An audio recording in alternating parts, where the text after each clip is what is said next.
basra ay ku dhacday meel ka mid ah dhulka buuraleyda ee iiraan warbaahinta warar kala duwan ayay sheegaysaa laakiin idaacadda al-jazeera waxay sheegtay in wasiirka arrimaha gudaha uu sheegay in diyaaradda ay soo food saartay xaalad adag taasoo ah dabaylo iyo robab cimiladu aad u cuslaay madaxweynaha iiraan wuxuu u socday caasimadda iiraan u socday isagoo ka yimiday meel biyo xireena oo waddankan ay saaxiibka yihiin azerbaijan iyo iyaga isla daafuray ilyad caliyeef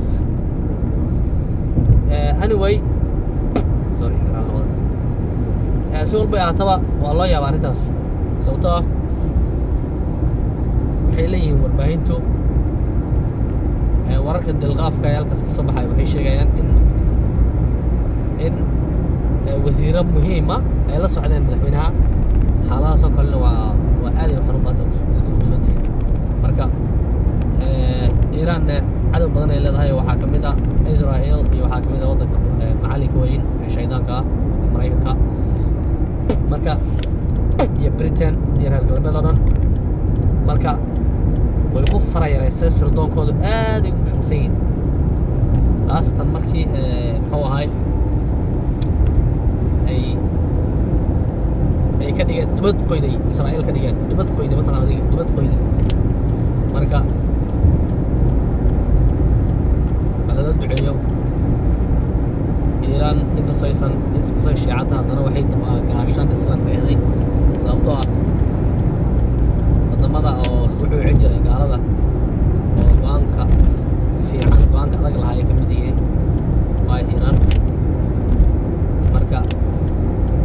anyway aad baan uga xumahay haddii arrintaas ku noqoto laakiin waxaa leeyahay xaalka raggaas xaalkooda loo yaabaa xataa waxaa leeyahay haddaysan diyaaraddu dilin dhulkaas waa dhul qabow daran oo baraf ka socda raggaas marka xaaladooda loo yaabaa iyaga xaaladooda loo yaabaa in cimilada ay dilaan waana lala ayaa layidhi waa la raadinayaa insha allahu tacaala waxaan rajaynayaa in raggaas